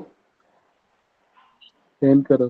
ठीक है, ओके। तो इसका लेकिन जी जी, गुस्सा भी तो आए। नहीं, मैं थोड़ा सा इसमें ऐड करना चाहूंगा कि अगर कोई व्यक्ति बात सुनते नहीं है ना, तो आप उनके ऊपर पहली बात तो जबरदस्ती मत कीजिए कि तुमको सुनना ही पड़ेगा करके। खास करके मर्द होता है ना, उसका एक डायलॉग हमेशा घर में होता है, मैं तुमको खिला रहा हूँ, मैं तुमको पिला रहा हूँ, है ना? मेरे वजह से तुम रोटी चबा रही है और अभी तुम मेरा नहीं सुनोगी, ये कैसे हो गया? ट्रेन के धक्के कौन खा रहा? मैं खा रहा हूँ। तो ये सब चीजें नहीं बोलने का, है ना? तो फिर वो भी बोलेगी, तुम बाहर जाते हो तो मैं क्या करती हूँ? मैं क्या यहाँ पर क्या बिस्तर पे लेटी रहती है क्या? मुझे भी तो करना पड़ता है। तो उधर से भी फिर आवाज आता है। तो हाँ, बेटर आता है। है। हाँ, तो आता ही है ना, क्योंकि हमें भी पता है ना, हम भी शादी करके बैठे हैं, यही होता है। ओके। लेकिन लेकिन और विषय हाँ भोगों में अगर चाहे हाँ और मैं चाहता नहीं हूँ तो उसमें क्या करना चाहिए? हाँ, तो मैं वही बोल रहा हूँ। मैंने अभी अभी बताया ना, हर एक जीवात्मा यहाँ पर अपनी इच्छा अभिलाषाओं को पूरा करने आया है, चाहे वो आपकी पत्नी हो या आपका बच्चा है। जितना हो सके आप उनको प्रयास कीजिए समझाने का, लेकिन अल्टीमेटली यहाँ पर कोई नहीं सुनेगा। तो नहीं। आपको पता होगा कि जितने भी पुराने फिल्में के गाने हैं, है ना, इसी भावनाओं से भरे हुए हैं। बराबर है ना? हाँ, दर्द भरे गीत। तो हाँ। तो बस वही चीज है कि संसार में हमको हताश होना पड़ेगा ताकि हम भगवान का शरण में जाए, है ना। अगर आपकी पत्नी आपकी बात सुनने लगी तो आपकी अपेक्षा कम होगी या बढ़ेगी? कम होगी। बताइए। कम नहीं होगी, बढ़ेगी। हाँ, देखो बात हाँ करके हाँ उस, हाँ, बढ़ेगी है ना, बढ़ेगी। बढ़ेगी, बढ़ेगी ना अपेक्षा, बराबर है ना। हाँ, आज बोलोगे कि मेरा पैर दबाओ, कल बोलोगे अभी, है ना, हाथ भी दबाओ, अपेक्षा बढ़ेगी, है ना। आप बोलोगे, है ना, मेरी और सेवा करो, बराबर है। इसके लिए पत्नी लोग भी बहुत चतुर होती है, पता है आपको। वो उतना ही सुनते हैं जितना उनके बजट में रहता है। ज्यादा सुनेगी तो उनको भी पता है फिर ये मुझे, है ना, हमाल की तरह यूज करेगा ऐसे। तो इसके लिए कहने का अर्थ है कि सब लोग हैं अपना अपना इंद्रिय तृप्ति को बनाए रखना चाहते हैं। और घर में पत्नी भी क्यों आई है आपके घर में, बताओ? क्या वो आपकी सेवा करने के लिए आई है? नहीं नहीं, आपकी सेवा करने के लिए नहीं आई है, उसका सेवा हो वो, इसके लिए भी वो आई है ना। नहीं पर गुरुजी अभी तो उम्र भी ज्यादा है, बच्चे भी 4 हो गए हैं, अभी संसार में क्या मुंह लगा कर रखने का। अभी इतना जीवन तो शेष है, लोग को 60 70 80 तक जाता है। अब शेष जीवन तो आदमी को भगवान भक्ति में लगाना चाहिए ना, ताकि इंद्रिय तृप्ति में लगाना चाहिए, ये मेरा हाँ, कहना है। जी जी, जी जी, अभी फिलहाल है आप घर में ही रहिए, है ना। क्योंकि कभी कभी घर के दुख इतने भयंकर होते हैं ना कि वैराग्य बहुत जल्दी आता है। क्योंकि बाहर आप जाओगे ना तो कोई दुख देने वाले भी नहीं रहते हैं, बराबर है। बाहर जी जाओगे ना तो बाहर कोई दुख देने वाले नहीं रहते हैं। तो इसलिए कभी कभी घर में रहना भी अच्छा होता है, ताकि मुझे ये तो पता चले कौन अपने है और कौन पराये है। और और जब दुख होगा फिर भगवान का आश्रय लीजिए, और है कभी ना। कभी अंदर ज्यादा माने दुख होता है तो कहते हैं कि ये तो बहुत अच्छा है, हमारे विचार में आता है, कम से कम ये तो दुख देख करके ही हमको तो प्रभु की तरफ भेज रही है, ऐसा भाव भी आता है दिल में। सही भाव है आपका, है ना। तो आप आते रहिए, है ना, गीता क्लास में, और हम आपको कड़वी कड़वी सच्चाई बताते रहेंगे, है ना, घर के, ताकि हम और भगवान के करीब चले जाए। जी, ओके। और किसी का प्रश्न? रीना सिंह। हरे कृष्णा। गुरुदेव सही भक्तों के चरणों में प्रणाम। गुरुदेव मेरा ये प्रश्न था कि अभी जैसे आपने कहा कि किसी को जो है कि ज्यादा रोक टोक नहीं करना है, लेकिन यदि वो मेरी जिम्मेदारी है तो भी क्या हम उसको रोक टोक न करें? जैसे बच्चे जो हाँ वापस, हाँ जी, आप बच्चों का ही सब लोग करते हैं, तो मैंने वापस कह रहा हूँ कि कभी कभी हम रोक टोक इतना ज्यादा कर लेते हैं ना, ये मैंने स्वयं देखा है। मैं अभी भी बोला था, मैं दिल्ली में गया था, है ना, चलो मैं नाम भी लेता हूँ, है ना, सात्विक के घर में गया था। तो सात्विक का जो बड़ा भाई है ना, तो वो अभी माता पिता के घर शक्ल भी नहीं देखना चाहता है। क्यों नहीं देखना चाहता? क्योंकि दोनों ने उसको इतना परेशान करके छोड़ा, है ना, हमेशा टोक टोक टोक करके। तो अभी घर ही छोड़कर वो दूसरी जगह रहता है, कहीं नोएडा रहता है वो, है ना। पहले द्वारका में ये लोग रहते हैं। और जब मैं उनके घर गया था ना तो उसकी माँ उससे मिलने गई थी, अपने बेटे से, पहले वाले बेटे से। तो बहुत रो रही थी वो कि देखो ना गुरुजी, मेरा पहला बेटा तो हमारी शक्ल ही नहीं देखना चाहता है ना। और अभी तो वो कुछ गलत काम ही कर रहा है, क्योंकि बाहर जाएगा तो गलत काम ही करेगा। तो गलत काम कर रहा है, प्ले बॉय बना है वो, है ना।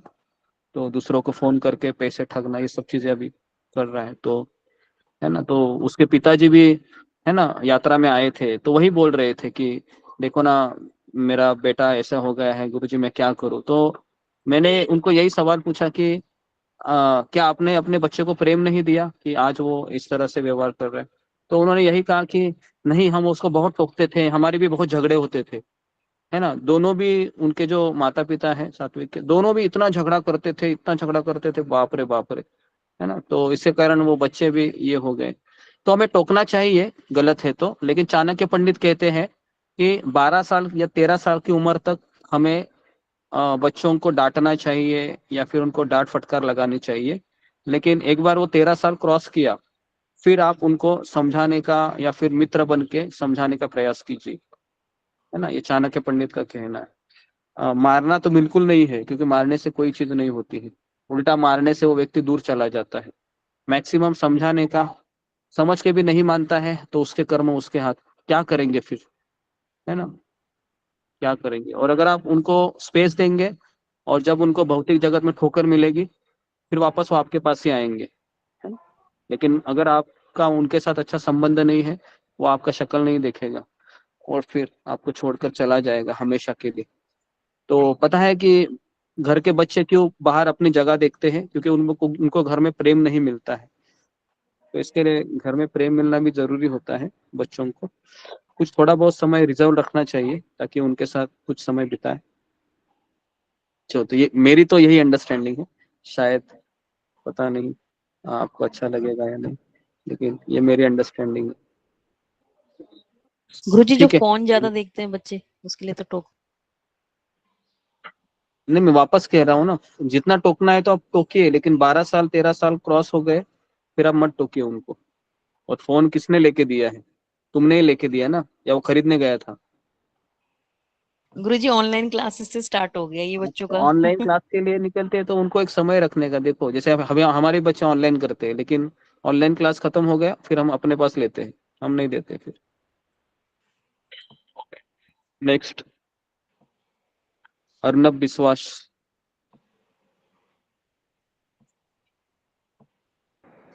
हरे कृष्ण प्रभु जी, आपके चरणों में मेरा प्रणाम। मेरा भी यही सवाल है। पहले तो मतलब दुर्गा जी का पूजा करते थे तो कोई कुछ बोलता नहीं था, लेकिन जब से 2-3 साल से कृष्ण के मतलब उनका कथा सुनते सुनते उनसे प्रेम हुआ, फिर जब से हम उनके कृष्ण भक्ति करने लगे तब से धीरे धीरे सब कोई बोलने लगा हरे कृष्ण सुनना बंद करो, तुम ज़्यादा भक्ति नहीं कर रही है, वृंदावन जाके रहने लगो। घर में सब कुछ कर देते हैं, सबका जो मेरा रिस्पॉन्सिबिलिटी है सब करती हूँ, लेकिन फिर भी सब कुछ खुश नहीं होता। पति बोलता है कि तुम्हारा कृष्ण थोड़ी ला देता है, हम ही सब कुछ कर देते हैं, हम ही लाता हूँ, हम मेहनत करते हैं।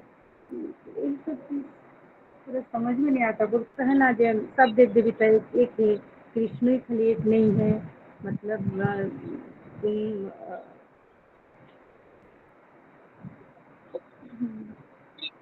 ओके, मैं समझ रहा हूँ आप क्या कहना चाह रही हैं। तो अगर मैं गलत ना हूँ तो आप ये बताना चाह रहे हैं कि जो रोकते हैं टोकते हैं जो शब्द है, इससे दुख होता है ना?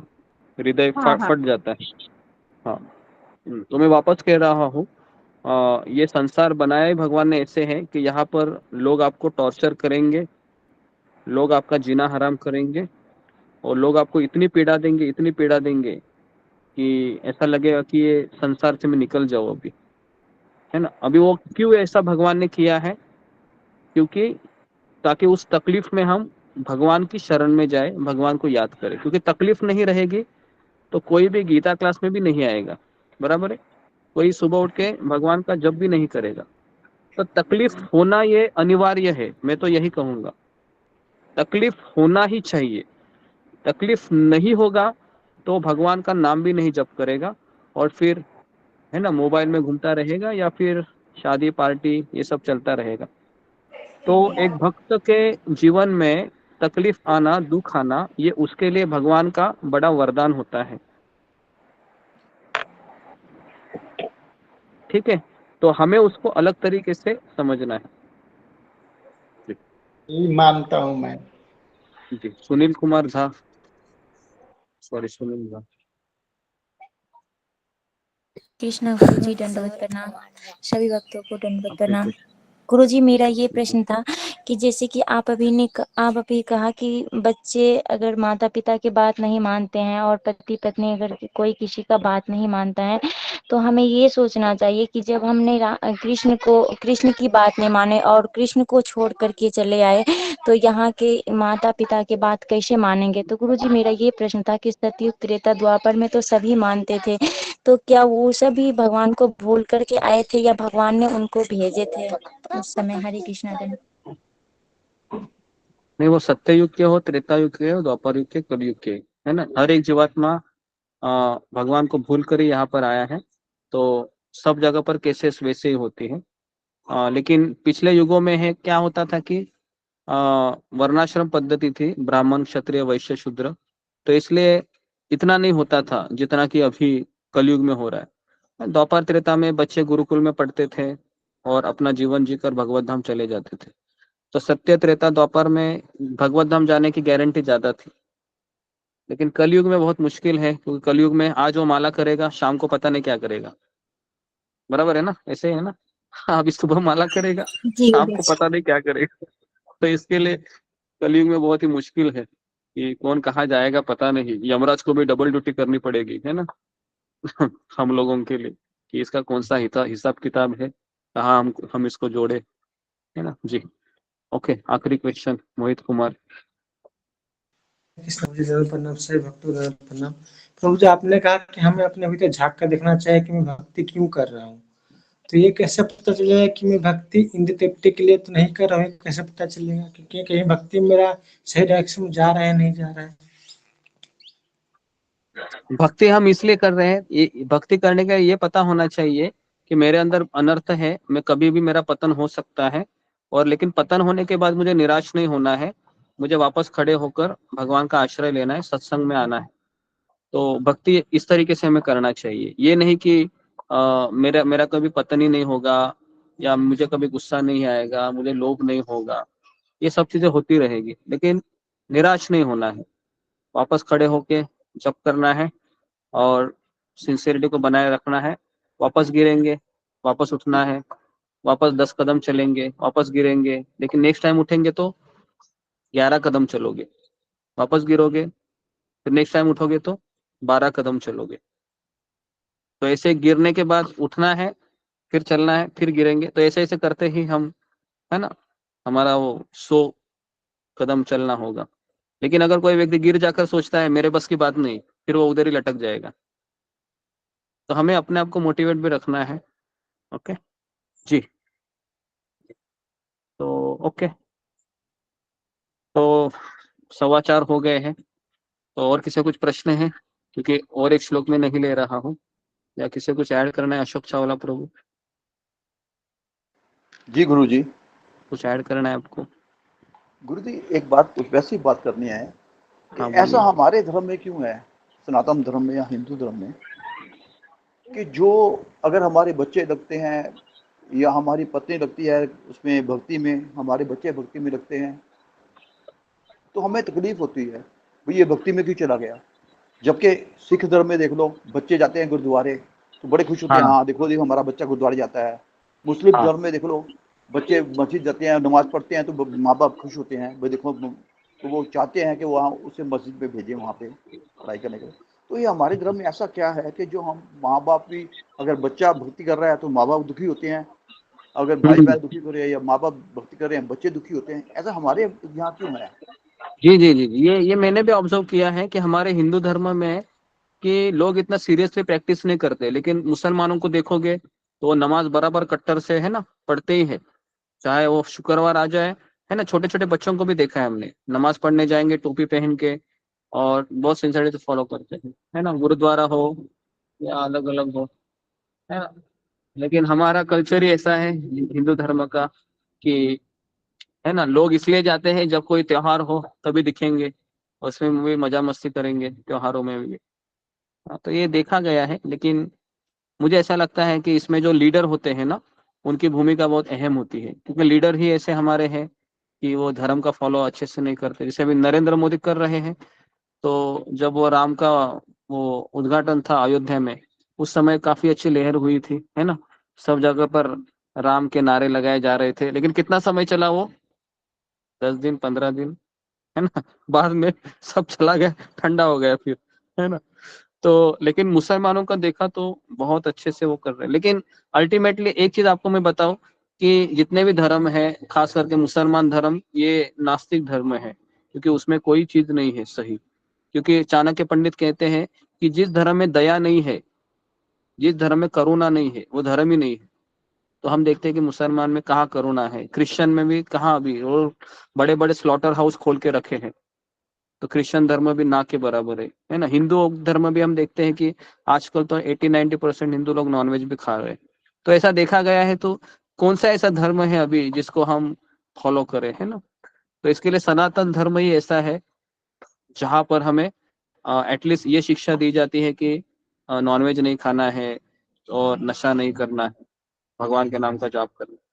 तो इसके लिए हम ना हिंदू है एक तरीके से, हम सनातन धर्म है हमारा, जो युगों युगों से चला आ रहा है, सत्य युग से। ठीक है, क्योंकि हिंदू धर्म भी अभी अभी जस्ट कलयुग में स्टार्ट हुआ है, जब वो सिंधु नदी के तट से कुछ लोगों ने संस्कृति को शुरू किया, तो सिंधु नदी से वो हिंदू शब्द आया। ठीक है, तो ये थोड़ा सा मैंने गुरुजी ये भी तो है कारण कि वो लोग अपने घर में उन्हें शिक्षा देते हैं, छोटे बच्चों को घर में। हमारे यहाँ ये कमी है, हम अपने बच्चों को शिक्षा नहीं देते, धर्म की शिक्षा नहीं देते, ना हमारे स्कूल कॉलेज में पढ़ाया जाता है, ना घर पे हम शिक्षा देते हैं, ना माँ बाप बच्चों के प्रशिक्षित हैं शिक्षा उसमें, धर्म में वो सिंसियर भी नहीं है। बराबर है आप, जी जी जी हो सकता है हमारे घर में भी अच्छे से फॉलो ना हो, ये भी हो सकता है, बहुत सारे कारण हो सकते हैं जी। और राजेश चौधरी। हाँ प्रणाम जी, मेरा एक क्वेश्चन है, ये ऐसे आप बताया कि बच्चे सुनते नहीं है या पत्नी सुनती नहीं है, तो हमें उनसे ज्यादा नहीं प्रेस करना है। तो प्रभु जी हम भगवान से प्रार्थना तो कर सकते हैं इनको सद्बुद्धि मिले और ये उस तरह करें, उनके लिए हम एक्स्ट्रा माला करें, तो गुरु जी उससे भगवान सहायता करते हैं इसमें गुरु जी? भगवान रिश्तेदारों के केस में ऐसा नहीं लेते ज्यादा, ऐसा मैंने देखा गया है। जैसे एक भक्तों को मैं जानता हूँ, पिछले 15 सालों से वो प्रार्थना कर रहा है कि मेरे माता पिता भक्त बने या मेरे घर के बच्चे लोग भक्त बने, लेकिन कोई भक्त ही नहीं बन रहा है। तो इस केस में हमारा स्वार्थ होता है। हाँ, अगर हम भक्त बन ले, लेकिन अगर आप बाहर किसी को भी प्रचार करोगे तो तुरंत भक्त बनेगा वो, क्योंकि उसमें आपका कोई स्वार्थ नहीं है। लेकिन ठीक है, एक हमारी जिम्मेदारी है, तो हमें प्रयास करना चाहिए कि भगवान इनको आपका आश्रय दे दो, आपका आश्रय दे दो। तो भगवान की इच्छा हो गई तो जरूर कुछ ना कुछ करेंगे, है ना। लेकिन बाहर के केस में जल्दी फिट होता है, क्योंकि उसमें और हमारा कोई खून का रिलेशन नहीं होता है, एक निस्वार्थ भाव होता है ना। तो करना चाहिए जितनी मात्रा में आप कर सकते हो, प्रसाद खिलाकर, प्रार्थना करके। गुरु जी 100% ये बात आपने सही कही। जब मैं पंजाबी धर्म को मानता था तो दूसरे के लिए करता था, तो सुबह में बोलता था, शाम को पूरा हो जाता था। लेकिन अपने घर के लिए करता था तो नहीं होता था, अपने लोगों के लिए करता था, खुद अपना लिए करता था तो नहीं होता था। हाँ, अभी अपने के लिए क्या है, बहुत लोग करेंगे ना। अभी जैसे मान लो कि मेरे घर में भूख हड़ताल हो रही है, मतलब भूखे हैं, और पड़ोस के घर में भूखे हैं, तो पहला हम किसका पेट भरेंगे? अपने घर वालों का भरेंगे, है ना, क्योंकि वो मेरे हैं, मेरे बच्चे हैं, है ना, बराबर है। लेकिन पड़ोस का बच्चा भले ही वो भूखा रह जाए, हमें कोई फर्क नहीं पड़ता। लेकिन वैदिक कल्चर का कहता है पहले पड़ोस को देखो, उधर का पेट पहले भरो, है ना, ये वैदिक कल्चर कहता है। तो इसके लिए वैदिक कल्चर में अपने से ज्यादा वो दूसरों की सेवा में ज्यादा मैटर, और फिर अगर वो सेवा करके जब भगवान उस सेवा से प्रसन्न होंगे तो भगवान आपके बेटे को भी भक्ति देंगे जी, ये भाई बात बस। तो इस तरीके से ये काम करता है। ओके जी, ओके। देवेंद्र उपकारे, आखिरी क्वेश्चन।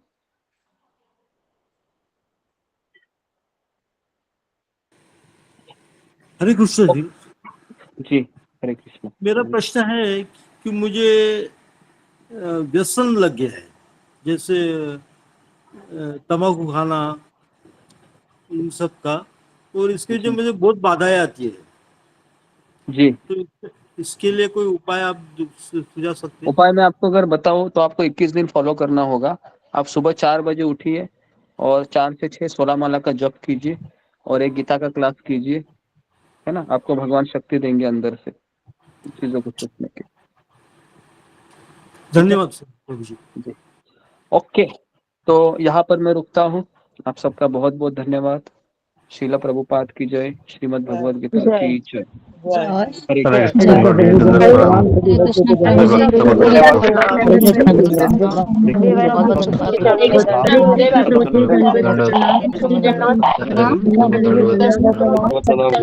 कृष्ण।